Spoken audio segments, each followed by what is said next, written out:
Hello बच्चों, कैसे हैं आप सब लोग? तो बच्चों आज हम साइंस का चैप्टर कंटिन्यू करेंगे magnetic effect of electric current. तो बच्चों स्टार्ट करते हैं आज की क्लास।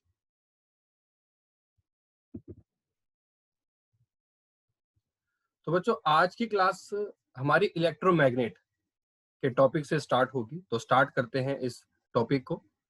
इलेक्ट्रोमैग्नेट होता क्या है बच्चों? या हम ये कहें कि इलेक्ट्रोमैग्नेट जो होता है एक तरीके से टेम्पररी मैग्नेट होता है और इसको हम बनाते हैं, यानी कि इसको बनाया जाता है। तो देखते हैं। It is a magnet formed by putting a soft iron core। एक आप सॉफ्ट आयरन कोर लीजिए और वो एक तरीके से मैग्नेट की तरह काम करेगा। कब? यानी कि वो करंट भी फ्लो करेगा सोलनॉइड के तरीके से। और कैसे करेगा ये मैं आपको पिक्चर के थ्रू दिखाता हूं। जैसे कि डिफाइन में भी लिखा हुआ है कि एक सॉफ्ट आयरन कोर आपको लेना है और उसके अंदर करंट कैरी करेगा सोलनॉइड के जरिए, जैसे हमने ऊपर 3 वायर के बारे में पढ़ा था। तो बच्चों ये हमने एक सॉफ्ट आयरन कोर लिया जो आपको दिख भी रहा है सिल्वर कलर का, और इसको हमने सोलनॉइड की तरह बना दिया। अब ये सोलनॉइड की तरह बना दिया तो करंट फ्लो करने लग गया और ये एक तरीके से टेम्पररी मैग्नेट होता है, जैसे कि मैंने आपको बताया था। ठीक है, ये मैग्नेटिक इफेक्ट तब खो देता है या फिर जब ये लॉस्ट हो जाता है, जब करंट फ्लो नहीं करता है। करंट फ्लो करेगा तो ये मैग्नेटिक जो आपको दिख रहा है ब्लू कलर की लाइनें, ये ब्लू कलर की जो ये लाइनें बनी हुई है ये मैग्नेटिक फील्ड है। एक तरीके से यहाँ पर करंट फ्लो कर रहा है या इतने एरिया के अंदर एक तरीके से करंट फ्लो कर सकता है। इसकी पिक्चर पूरी देखिए, आपको और अच्छे से समझ में आएगा। ये एक बैटरी ली है बच्चों, छोटी सी। ठीक है, और ये हमने एक नेल लिया है, जो आयरन नेल होता है उसको हमने लिया और उसको ये बैटरी ली और एक तांबे की तार से उसको हमने रोल करना शुरू कर दिया। तो ये एक तरीके से टेम्पररी मैग्नेट है जिसको हम इलेक्ट्रोमैग्नेट कहते हैं। ठीक है बच्चों,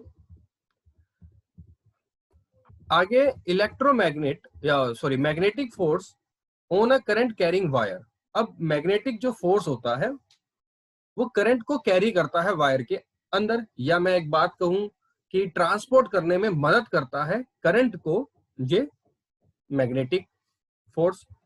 if a current carrying wire is placed in a magnetic field, यानी कि अगर करंट कैरी कर रहा है वायर के अंदर मैग्नेटिक फील्ड में, मैग्नेटिक फील्ड यानी कि उसके रेंज में, then force act on that wire, तब जाकर वो जो फोर्स है एक तरीके से एक्शन में आएगी उस वायर के दरमियान या उस वायर के ऊपर। This phenomena was discovered by ampere. ये जो डिस्कवर किया गया था ये एम्पेयर के द्वारा किया गया था। As the direction of current, अगर डायरेक्ट करंट की डायरेक्शन की भी बात करें तो वो रिवर्स भी होता है। और वो किसकी मदद से होता है? मैग्नेटिक फोर्स की मदद से होता है, जो डिफरेंट डिफरेंट डायरेक्शन तक लेकर जाने में मदद करती है।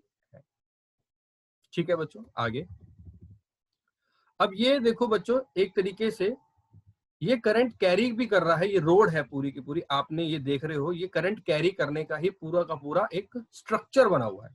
आप देख रहे हैं कि एक ये रोड है। ठीक है, इस तरीके से एक रोड ले रखी है और उसको हमने सोलनॉइड की तरह ऐसे वायर के मतलब वायर है सोलनॉइड वाली, इस तरीके से हमने बना रखा है। ये बैटरी है। ठीक है, इस बैटरी से करंट फ्लो होना शुरू हुआ और इस डायरेक्शन में देखो चलती जा रही है। तो अगर मैं बात करूं इस पूरे पूरे पार्ट की, तो ये मैग्नेटिक फील्ड हो गया, ये उसकी रेंज हो गई।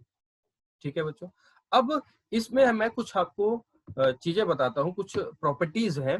जैसे कि करंट जब हम इंक्रीज होता है तो होता क्या होगा, या जो एज करंट इंक्रीज हो गया तो फोर्स जो होता है वायर के अंदर या वायर के ऊपर जो फोर्स होता है वो भी बढ़ जाता है।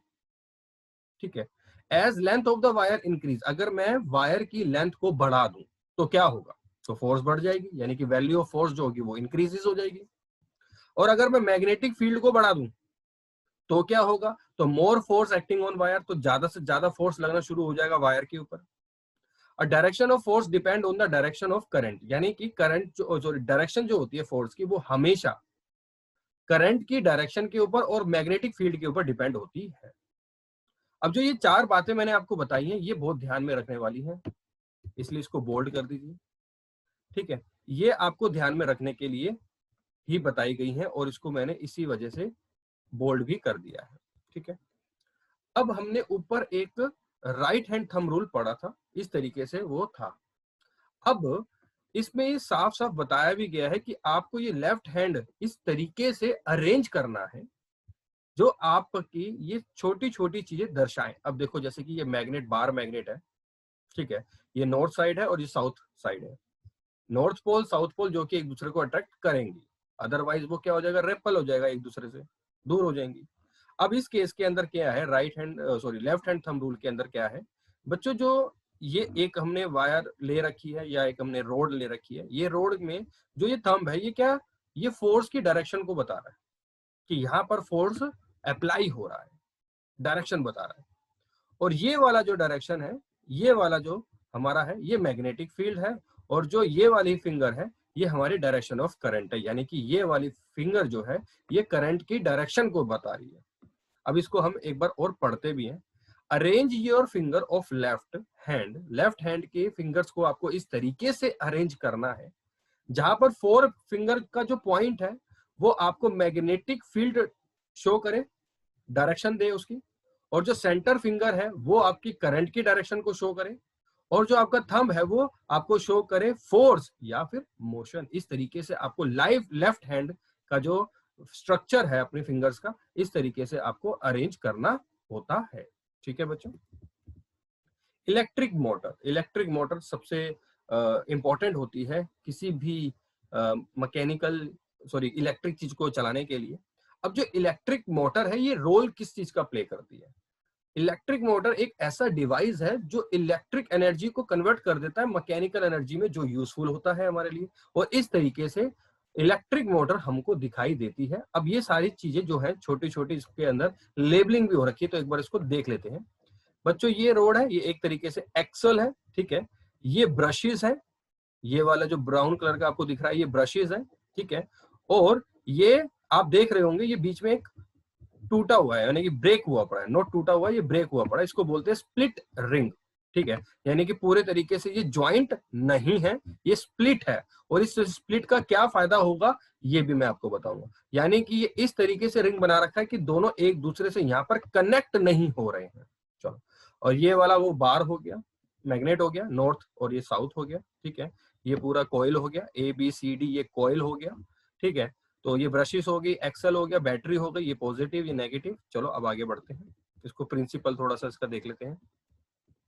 या as current flow is a coil placed in the magnetic field then force is produced that rotate the coil. यानी कि वो कह रहा है जब करंट फ्लो करता है कॉइल में, ठीक है, मैग्नेटिक फील्ड के द्वारा, दो जो फोर्स होती है तब जाकर वो प्रोड्यूस होना शुरू होती है और रोटेट करना शुरू करती है कॉइल के अंदर। ठीक है, अब आगे कंस्ट्रक्शन देखो। Magnetic is required to create a magnetic field. Obvious ही बात है, मैग्नेट को एक रिक्वायरमेंट होती है मैग्नेटिक फील्ड की, मैग्नेटिक फील्ड को क्रिएट करने के लिए।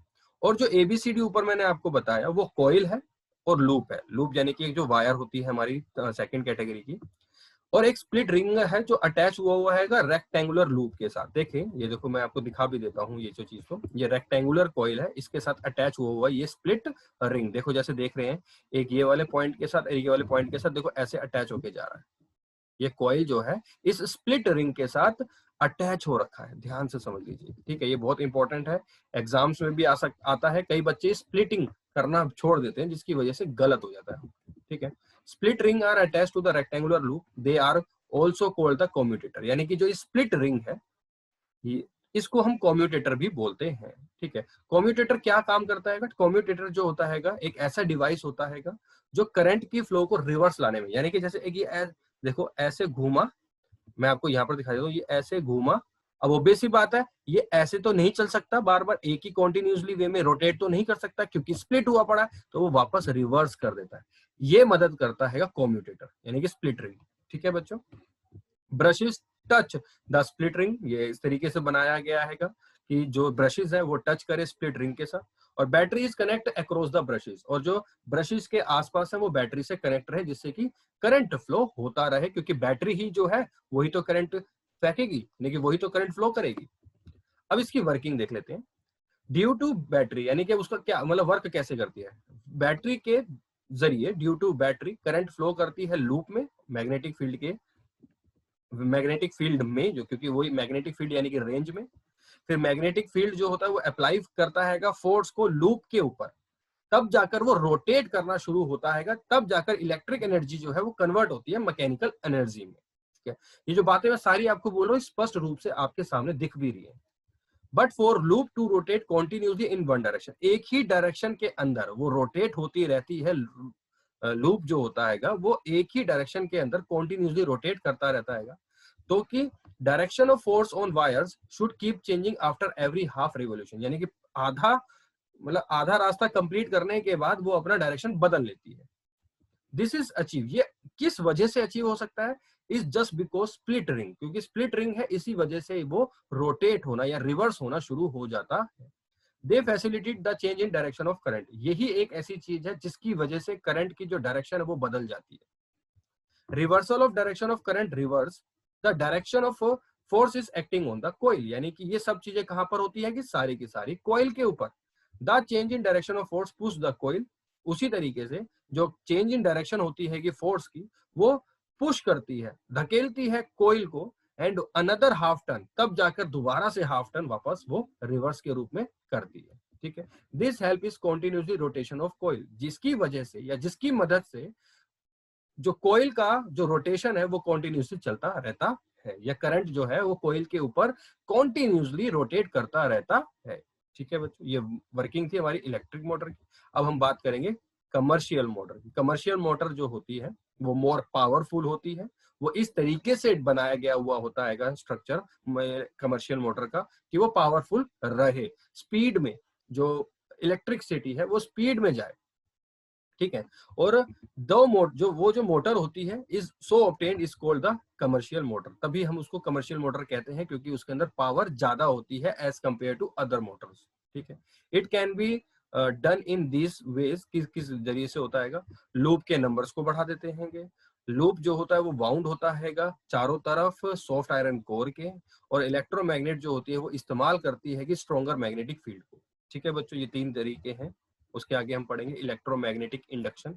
इलेक्ट्रोमैग्नेटिक इंडक्शन किसे कहते हैं? ये इसकी एक पूरी पिक्चर है, ये देख लीजिए, ये पूरा इलेक्ट्रोमैग्नेटिक इंडक्शन का ही एक एग्जांपल है। एक बार इसकी डिफाइन देख लेते हैं। Flow of induce current in the coil when a magnetic field change in the region of coil, this phenomena is called the electromagnetic induction. देखो बच्चों, एक कॉइल के अंदर करंट जो है वो फ्लो करता है, इंड्यूस करता है, यानी कि flow of induce current. Induce मतलब जो होता है वो चलता रहना होता है इन अ कॉइल के अंदर, जब मैग्नेटिक फील्ड बदलती है कि अपने रीजनल कॉइल को। ठीक है, जब वो अपने रीजनल कॉइल को बदल देती है कि उस मैग्नेटिक फील्ड के जरिए करंट जो होता है वो इंड्यूस्ड होता है, उसको हम इलेक्ट्रोमैग्नेटिक इंडक्शन कहते हैं। ठीक है, electromagnetic induction can be demonstrated through various example. अब आप देख रहे होंगे if there is a relative motion between coil and magnetic, चलो इसका एक बार हम पिक्चर देख लेते हैं। ये एक पिक्चर है पूरी, ठीक है बच्चों, A B C D E, यानी कि 5 पिक्चर है जिसमें आप north south north south south north south north और नॉर्थ साउथ का कॉम्बिनेशन देख रहे हैं। अब देखो बच्चों, ये गैल्वेनोमीटर है, सारे गैल्वेनोमीटर हर एक पे लगे हुए हैं। अब आप देख रहे होंगे यहाँ पर जो ये एरो दे रखा है, ये अभी स्टार्टिंग पॉइंट पे है, यहाँ पर एंड पॉइंट पे है, ये भी एंड पॉइंट पे है, ये स्टार्टिंग पॉइंट पे है, और ये मिड पॉइंट पे है, यानी कि स्टेशनरी, इसको स्टेशनरी बोलेंगे। ठीक है, अब हुआ क्या, करंट अगर जैसे यहाँ पर नॉर्थ से साउथ है, नॉर्थ ऊपर है साउथ नीचे है, करंट इस तरीके से फ्लो करेगा तो आपका जो एरो है वो स्टार्टिंग पॉइंट पे रहेगा। और अगर आपका जो करंट है वो इस तरीके से, यानी कि एंटी क्लॉकवाइज, देखो ये तो क्लॉकवाइज हो गया, अगर एंटी क्लॉकवाइज फ्लो करेगा, मैग्नेटिक फील्ड बनाएगा, तो आपका जो एरो है वो बिल्कुल एंड पॉइंट पे चला जाएगा। बात समझ में आ गई? और अगर क्लॉकवाइज ऊपर साउथ नीचे नॉर्थ है तो आपका जो एरो है वो आपका एंड पे ही रहेगा। और आपको अगर anti clockwise, anti clockwise sorry, ये है, ये एंटी क्लॉकवाइज है, ये क्लॉकवाइज है, और क्लॉकवाइज साउथ ऊपर नॉर्थ नीचे होता है तो फर्स्ट पॉइंट पे रहता है। और अगर सबसे बड़ी बात, जहां पर नॉर्थ और साउथ, अब आप देख रहे होंगे यहाँ पर न्यूट्रल है सब कुछ, यहाँ पर न्यूट्रल रहने के मतलब करंट जो है वो जीरो पर है। ठीक है, इधर से दोनों जगह से, तो जहां पर देख रहे हो आप एरो बिल्कुल मिड पे है, यानी कि ये स्टेशनरी पॉइंट बन जाता है। ठीक है बच्चों। आगे, अब ये सब कुछ पढ़ने की जरूरत नहीं है, ये हम पहले देख चुके हैं फ्लेमिंग का। हाँ, राइट हैंड थंब रूल हमने ऊपर पढ़ा, ये फ्लेमिंग्स का है। ये फ्लेमिंग्स का हैगा, जो क्या क्या चीजें दर्शा रहा हैगा, ये मोशन बता रहा हैगा कंडक्टर का, magnetic field, four finger, induce current, current यहाँ पर हो रहा है, और ये जो है मिडल फिंगर हैगा, ये मिडल फिंगर यानी कि ये पूरा पार्ट जो हैगा ये इंड्यूस का है, फोर फिंगर से लेकर मिडल फिंगर ये इंड्यूस करंट हो गया है, और यहाँ फोर फिंगर से लेकर थंब से लेकर ये पूरा का पूरा क्या हो गया, मैग्नेटिक फील्ड। ये एरो इसलिए दे रखा है, और ये हो गया मोशन ऑफ कंडक्टर। ठीक है बच्चों, अब इसको एक बार आप इसको पढ़ लेना, इस तरीके से अरेंज करना हैगा। ठीक है, आगे AC एंड DC, जिसको हम ऑल्टरनेटिव करंट और डायरेक्ट करंट, जिसकी फुल फॉर्म होती है ऑल्टरनेटिंग और डायरेक्ट। अब ये AC किस काम में आता है? ये AC वो वाला AC नहीं है, यहाँ पर करंट की बात हो रही है। Alternating current, it changes the direction after equal intervals of time, यानी कि ये डायरेक्शन को बदलता रहता हैगा इंटरवल्स ऑफ टाइम के इक्वल, मतलब इक्वल रहते हैं, मतलब इंटरवल्स ऑफ टाइम होते हैं कि वो इक्वल रहते हैं, इक्वल रहने पे अपनी डायरेक्शन को बदलते रहते हैं। Direct current, it does not change its direction, it's only one direction, ये डायरेक्शन को चेंज नहीं करता है, ये सिर्फ एक ही डायरेक्शन में रहता है। ऊपर वाला डायरेक्शन चेंज करता हैगा हर एक टाइम पीरियड में, और सेम टाइम पीरियड होता है। नीचे वाला डायरेक्ट करंट जो होता है वो अपने डायरेक्शन को बदलता ही नहीं है। ठीक है, इलेक्ट्रिक जनरेटर, ठीक है, ये एक डिवाइस होता हैगा जो मैकेनिकल एनर्जी को इलेक्ट्रिक एनर्जी में कन्वर्ट करता है। ऊपर हमने क्या पढ़ा था, इलेक्ट्रिक मोटर, जो इलेक्ट्रिक एनर्जी को मैकेनिकल एनर्जी में कन्वर्ट करता है। ये है इलेक्ट्रिक जनरेटर, जो कि मैकेनिकल एनर्जी को कन्वर्ट करता है इलेक्ट्रिक एनर्जी में। आपने कई बार देखा होगा, शादी होती है या बड़े बड़े फंक्शंस होते हैं, वहां पर जनरेटर लगा होता है, यानी कि वो मशीन ऑलरेडी है बनी हुई, उस मशीन से इलेक्ट्रिक प्रोड्यूस हो रही है, उस मशीन से इलेक्ट्रिक जनरेट हो रही है। इसलिए इलेक्ट्रिक मोटर जो होता है, इलेक्ट्रिक जनरेटर जो होता है, वो मैकेनिकल एनर्जी से इलेक्ट्रिक एनर्जी कन्वर्ट करती है। बात समझ में आ रही? क्योंकि वो तो मशीन है ना। ठीक है, और इलेक्ट्रिक मोटर क्या करती है कि वो इलेक्ट्रिक एनर्जी में कन्वर्ट करके मैकेनिकल एनर्जी बनाती है। बात समझ में आ रही है? इसका प्रिंसिपल क्या है, ये एक बार इसका प्रिंसिपल है, ये देख लीजिए। When a straight wire is moved in magnetic field, जब कोई भी स्ट्रेट वायर जो है मूव करती है मैग्नेटिक फील्ड में, तो इंड्यूस करंट फ्लो करती है उसके अंदर। अब ये दो टाइप के इलेक्ट्रिक जनरेटर होते हैं, एक तो वही AC एंड DC, यानी कि ऑल्टरनेटिव करंट जनरेटर, वो इस तरीके से दिखता है बच्चों। ये देख लीजिए, अब यहाँ पर कार्बन ब्रश, ये देख रहे हैं ब्राउन ब्राउन, ये ब्रश हो गया, ये वही कॉइल हो गया। ऊपर इलेक्ट्रिक मोटर जो था उस जैसा ही है, बस थोड़ा सा डिफरेंस है। ये गैल्वेनोमीटर हो गया बच्चों, गैल्वेनोमीटर, ये बैटरी हो गई, ये पूरा इस तरीके से जा रहा है। ब्रशेस से बिल्कुल वैसे ही अटैच है जैसे ऊपर अटैच था, बस थोड़ा सा स्ट्रक्चर अलग है। कॉइल भी है, नॉर्थ साउथ भी है, रिंग भी है इसके अंदर, लेकिन इस रिंग के अंदर आप देख रहे हैं कोई स्प्लिटिंग नहीं है। ठीक है बच्चों, आगे एक कंस्ट्रक्शन लिखा भी हुआ है, magnetic field is created using a magnet. Magnetic field जो होता है वो मैग्नेटिक के इस्तेमाल से ही होता हैगा। ABCD जो है वो लूप रेक्टेंगुलर है। टू फुल, देखो यहाँ पे लिखा भी हुआ है, वहां पर स्प्लिट था, यहाँ पे two full ring are attach to rectangular loop. Rectangular loop के साथ ये दो पूरे कंप्लीट जो है रिंग्स अटैच हो रखे हैं। Two carbon brushes touches two rings, यानी कि दो कार्बन भी ब्रशेस भी इसके साथ अटैच है। Both brushes form loop through galvanometer, यानी कि दोनों के दोनों जो ब्रशेस हैं वो लूप बना रहे हैं गैल्वेनोमीटर के द्वारा या गैल्वेनोमीटर की मदद से। ये वर्किंग है इसकी वर्किंग पढ़ लीजिए। As wires of loop in magnetic field induce current flow in them due to EMI। ठीक है, और डायरेक्ट जनरेटर, ऊपर हमने AC करा, ये है डायरेक्ट जनरेटर। डायरेक्ट जनरेटर क्या होता है, इसके अंदर स्प्लिट होती है। बस हमारा AC के अंदर क्या है, ब्रशेस जो होते हैं वो कंप्लीट होते हैं टू, और यहाँ पर जो होते हैं एक ब्रश होता है वो दोनों ऊपर नीचे से स्प्लिट होता है। ये फर्क है बस दोनों के अंदर। डायरेक्ट करंट जनरेटर में स्प्लिटिंग नहीं होती है दोनों ब्रशेस की, दो ब्रशेस होते हैं, दोनों ब्रशेस की स्प्लिटिंग नहीं होते, फुल होते हैं। और यहाँ पर जो ये DC जनरेटर है वो एक ही ब्रश होता है, लेकिन वो दो हिस्सों में बटा हुआ होता है, ऊपर से भी और नीचे से भी। ठीक है बच्चों, ये है इसका, आपको देख लीजिए, आपको दिखाई दे रहा होगा, अच्छे से दिख रहा होगा, और ये भी आसान सा स्ट्रक्चर है। ठीक है बच्चों, अब हम बात करेंगे डोमेस्टिक इलेक्ट्रिक सर्किट की, जो कि आप बहुत अच्छे से जानते भी होंगे। To understand the domestic electric circuit या domestic wire, we should know what is a fuse. हम अच्छे से जानते हैं कि फ्यूज क्या होता है, तो पढ़ लेते हैं फ्यूज के बारे में। फ्यूज बच्चों एक डिवाइस होता है जो करंट की फ्लो, जो सर्किट के अंदर करंट फ्लो होता है उसको, उसके अमाउंट को कंट्रोल करने में, कि ज्यादा बढ़े नहीं और ज्यादा घटे नहीं। जो करंट जो होता है सर्किट के अंदर, जो करंट होता है उसको कंट्रोल करता है कि ज्यादा इंक्रीज ना हो ज्यादा डिक्रीज ना हो, वो फ्यूज काम करता है। If current is more than the rated value the fuse melt, यानी कि जैसे ही करंट जो है वो ज्यादा हो जाने लगता है, जितना रेटेड वैल्यू होती है उससे ज्यादा होने लग जाता है, तो फ्यूज मेल्ट होने लग जाता है। The circuit gets incomplete and thus overflow of current is avoided into the house, जिसकी वजह से, मतलब कि इस फ्यूज की वजह से, हम फ्यूज लगाने की वजह से हाउस के अंदर जो करंट है वो ज्यादा एक्सेसिवली फ्लो ना करे, उसको कंट्रोल करने के लिए हम फ्यूज लगाते हैं या यूज करते हैं। How electricity reach our home, हमारे घर तक बिजली पहुंचती कैसे है? तो electric is generated at the power house, power house में बनाई जाती है। देन इट इज ट्रांसमिटेड, तब जब वो बनाती है फिर घरों तक पहुंचाई जाती है केबल के द्वारा, ओवर टोल टावर या अंडरग्राउंड, या तो जमीन के नीचे से या फिर बड़े बड़े खंबे लगाने के, मतलब बड़े बड़े खंबे लगाने के साथ साथ। 3 टाइप्स की वायर होती है, न्यूट्रल वायर, ग्राउंड वायर और लीव वायर। ये घर के अंदर लगाई जाती है। ये यूज किस में आती है देख लेते हैं।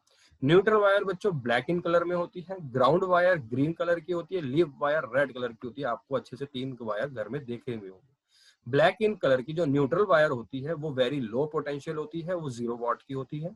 ग्रीन इन कलर की जो होती है वो सेफ्टी वायर के पर्पस के लिए लगाई जाती है। और रेड कलर की होती है, उसके अंदर हाई पोटेंशियल होता है किसी भी इलेक्ट्रिसिटी को खींचने के लिए। ठीक है, तो ये 3 होती है। आपने देखा भी होगा जो रेड कलर की होती है उसमें करंट बहुत जल्दी आता है।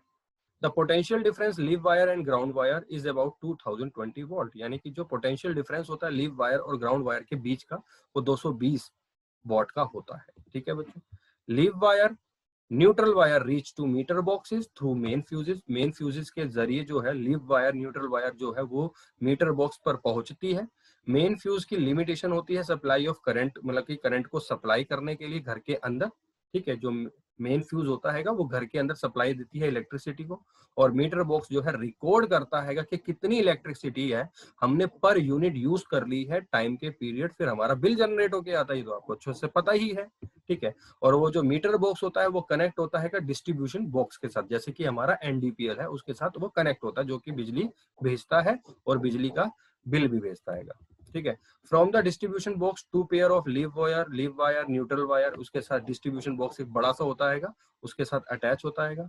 1 वायर जो होती है उसमें 15 एम्पेयर की, ए मतलब एम्पेयर फ्यूज की होती है जो हैवी डिवाइस होता है, और एक वायर उसके अंदर 5 एम्पेयर की होती है जो स्मॉल डिवाइस होता है। ठीक है बच्चों। अब इसके आगे नीचे लिखा हुआ है ओवरलोडिंग, शॉर्ट सर्किटिंग क्या होता है। ओवरलोडिंग जब जो करंट है वो एक्सेसिवली में फ्लो करना शुरू कर दे एक ही टाइम पर या सेम टाइम पर, तो उसको हम बोलते हैं ओवरलोडिंग। ठीक है, यानी कि बिजली जो है वो बड़ी तेजी से आ रही है, बड़ी, मतलब कि जो उसका फ्लो है बड़े तेजी से है, वो ओवरलोडिंग।